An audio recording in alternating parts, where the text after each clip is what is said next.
So hello guys, मेरा नाम है शाहिद और आज हम इस इमेज को कुछ ऐसा बनाएंगे इसकी मदद से।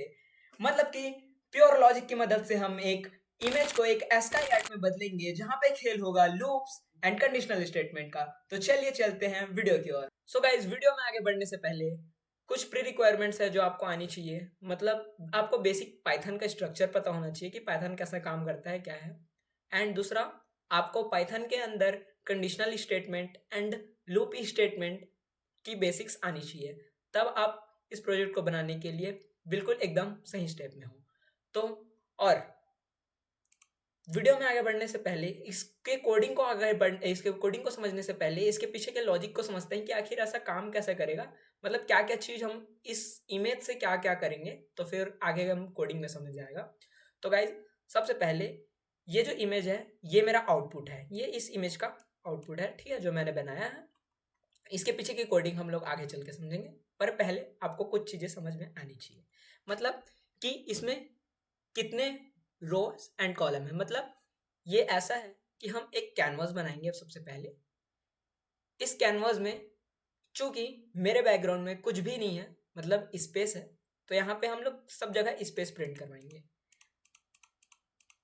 ओके, स्पेस प्रिंट करवा। अब हम लोग को इस कैरेक्टर को, मतलब जो भी पर्सनैलिटी है या फिर जिसका भी आपको फोटो को एस्काई आर्ट में कन्वर्ट करना है, उसके इमेज के अनुसार हम लोग उसके एस्काई वैल्यूज निकालेंगे। जैसे कि अगर इस जगह पे डार्क है तो डार्क को क्या डिनोट करेगा, एक कुछ हैवी चीज। मतलब डार्क को क्या चीज डिनोट करेगा, कुछ हैवी चीज, मतलब जिसका डेंसिटी है वो ज्यादा है। तो ऐसे ऐसे एस्काई आर्ट से हमारी मॉड्यूलस एंड हैश।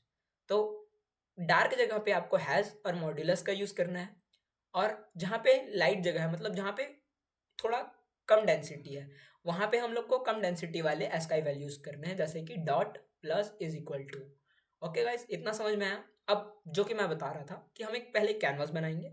कैनवास के अंदर हम पूरा स्पेस प्रिंट करवाएंगे। फिर हम लोग को जहां जहां पे अपने कैरेक्टर्स प्रिंट करवाने हैं, मतलब जहां जहां पे, यहाँ पे हमको कैरेक्टर प्रिंट करवाना है, यहाँ पे यहाँ पे यहाँ पे यहाँ पे यहाँ पे यहाँ पे, तो हम लोग यहाँ पे उस जगह पे जाएंगे, उस जगह पे ट्रैवल करेंगे using loops and using conditional statement. हम वहां पे उस चीज को, उस एस्काई आर्ट को, उस एस्काई वैल्यू को हम वहां पे प्रिंट करवाएंगे। ओके गाइस, तो अब आप लोगों ने इसका हल्का फुल्का लॉजिक समझ लिया होगा। हम कोडिंग की ओर बढ़ते हैं, तब आपको पूरा क्लियर हो जाएगी कि मैं कहना क्या चाहता हूँ। ओके, सो ओके गाइस, हम आ चुके हैं अपने कोड वाले एरिया पे, जहाँ पे हम कोड की है इस एस्काई आर्ट को बदलने के लिए। तो सबसे पहले मैं आप लोगों को रन करवा के दिखा देता हूँ कि आउटपुट क्या है, ठीक है। तो गाइज, आउटपुट कुछ ऐसा है।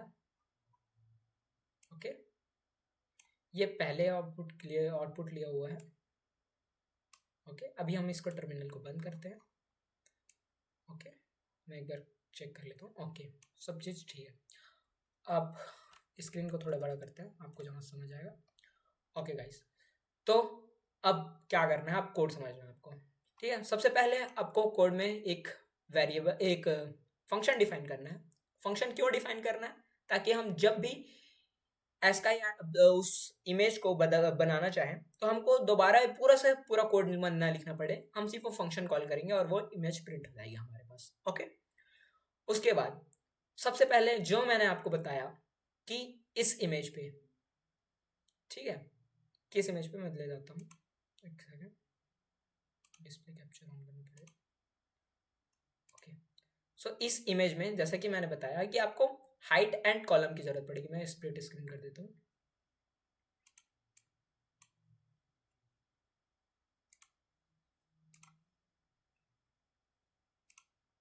ओके गाइस, सो इस इमेज पे, ओके, तो इस इमेज के लिए हमको हाइट एंड विड्थ दोनों की जरूरत पड़ेगी, ठीक है। तो अब ये कहाँ से निकालेंगे मैं आपको बताता हूँ। तो ये जो आपका एस्काई आर्ट रहेगा, उसकी जो यहाँ से लेके यहाँ तक रहेगी, ये क्या रहेगी, आपके विड्थ, और ये क्या है, उसकी हाइट है, ठीक है। ये क्या है, इस इमेज की हाइट, और ये उसकी विड्थ है।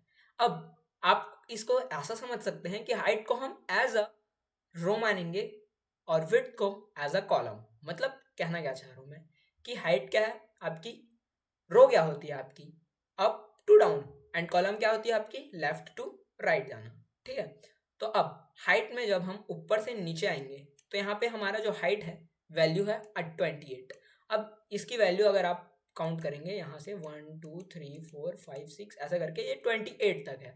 तो मतलब हम ये कह सकते हैं कि ये जो इसकी रो है वो 28 रो का है।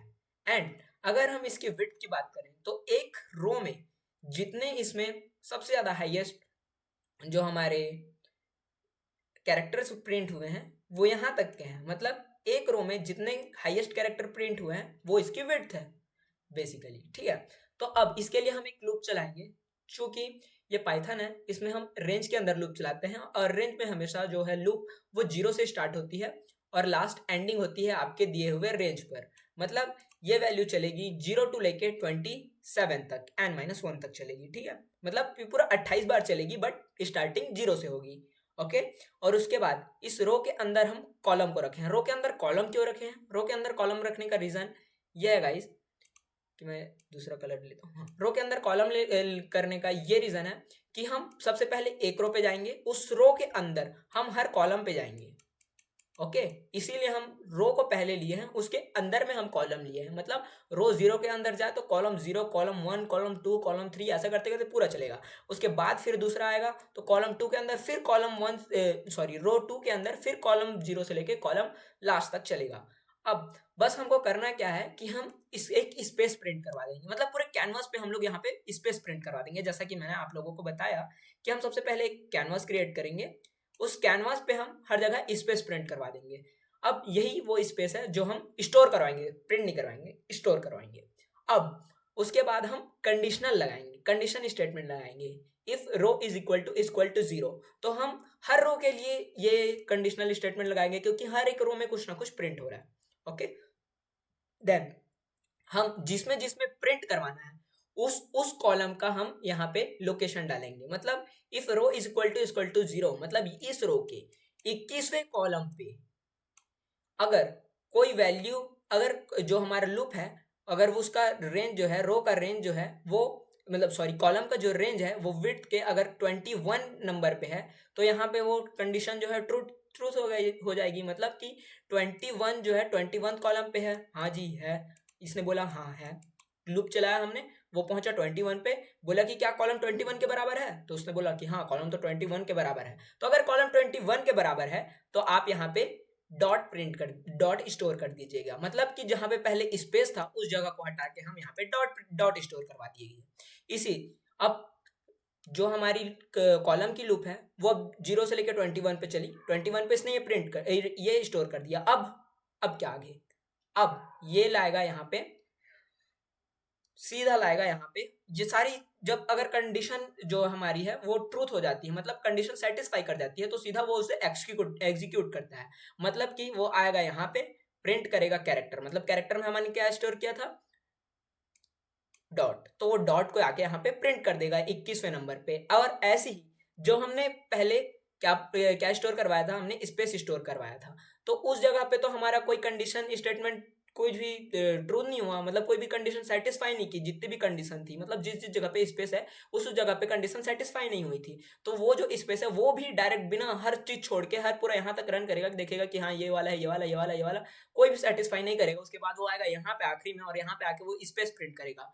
अब ये इंड क्या चीज है, ये इंड क्या वाला है, तो इंड ये है कि जब आप ये एक लाइन पे यहाँ पे आप डॉट प्रिंट कर रहे हैं, अब उसके बाद फिर कॉलम की दूसरी लूप चलेगी तो अगर वो प्रिंट करेगा तो नीचे लाइन नेक्स्ट लाइन पे प्रिंट हो जाता है एज अ पाइथन सिंटैक्स। तो इसी को हम लोग टैकल करने के लिए एंड का यूज करते हैं, जो कि क्या करता है कि हमारा जो एक ही कॉलम में है वो ये जो हमने देखिए ये जो वाला जो प्रिंट जो स्टेटमेंट है वो हमने कॉलम के अंदर ही लिखा है। मतलब कि कॉलम के अंदर जितने भी वैल्यूज हम जो प्रिंट करेंगे वो एक ही लाइन में प्रिंट हो। उसके बाद अगर दूसरे रो पे जाता है, मतलब एक रो पूरा जीरो जीरो रो वाला हुआ, उसके बाद अगर वो रो 1 पे जाता है तो रो 1 कहाँ पे है, वो तो इसके नीचे पे है, तो उसको प्रिंट करने के लिए हम यहाँ पे नेक्स्ट लाइन रो वाले पे हम प्रिंट स्टेटमेंट का यूज करते हैं, ओके। और ये जो चीज है ये है आपकी जनरेट एस्काई आर्ट, जो कि मैंने पहले बताया कि एक फंक्शन है, इस फंक्शन को कॉल करने पे ही हमारा जो वो है वो प्रिंट होगा, अब इसको हम एक बार ड्राई रन करके दिखा देते, ड्राई रन तो हमने कर लिया। अब इसको एक बार मैं लाइन बाय लाइन आपको प्रिंट करके वो करके दिखाता हूँ, रन करके। ओके, तो सबसे पहले हम इसको करते हैं। तो ये देखिए, ये हमारा हो गया। ओके, हम इसको प्रिंट मतलब वो करवा दिए। अब हमने आखिरी में प्रिंट वाला स्टेटमेंट को रन नहीं किया है, इसलिए यहाँ पे ये शो नहीं हो रहा है। क्योंकि अगर पे हम यहाँ पे प्रिंट वाला स्टेटमेंट को लिखते हैं तो यहाँ पे वो कैनवास क्रिएट होगा। ओके, अब कैनवास क्रिएट होने के बाद हम ये वाला स्टेटमेंट डालेंगे तो वो रो 0 प्रिंट हो जाएगी। उसके बाद ऐसे ही, अब देखिए यहाँ पे एल इफ क्या होता है। एल इफ बहुत लोग को इसमें कन्फ्यूजन होती है कि एल इफ क्या होता है। तो जैसे कि हमने और बाकी लैंग्वेज में आपने पढ़ा होगा, अगर नहीं पढ़ा तो कोई बात नहीं। जैसे कि इल्स एफ होता है, अगर ये है तो ये करो और ये नहीं है तो फिर ये करो। मतलब कि आएगा वहां पे देखेगा 21वें नंबर पे आएगा तो देखेगा कि हाँ 21 पे मैच हो गया, हाँ तो फिर वहां पर से कंडीशन टर्मिनेट सीधा जाके प्रिंट करेगा। उसके बाद उसके बाद फिर जाएगा वो ऊपर और फिर रो रो बदलेगी। ओके, इतना तक आप समझ चुके होंगे आई होप। और उसके बाद अगर फिर देखिए कॉलम 21 है, फिर कॉलम क्या बढ़ेगी, 22 पे बढ़ेगी। तो 22 पे देखेगा कि 22 पे है कंडीशन, तो सबसे पहले क्या 21 पे वो देखेगा। अब हमारा कॉलम कितना है 22, अब आके देखेगा if column is equal to 21, तो नहीं कॉलम 21 नहीं, कॉलम क्या है 22 है। अब उसके बाद फिर नीचे आएगा एल इफ, मतलब एल्स इफ, अगर वो कॉलम 22 है तो फिर ये प्रिंट कर दो। तो बोलेगा हाँ 22 तो है, तो फिर वहां पे वो प्रिंट कर देगा। तो ऐसे ही हम एक एक उस पे जा जाके प्रिंट करवा करवा के जिस जिस जगह पे हमको प्रिंट करवाना है उस जगह का एड्रेस देके यूजिंग कंडीशनल स्टेटमेंट हम इसको प्रिंट करवा सकते हैं। और हमारा ऐसा ही बनता है image to ASCII art. So guys, video अच्छा लगा हो तो लाइक जरूर कीजिएगा। Okay, thank you.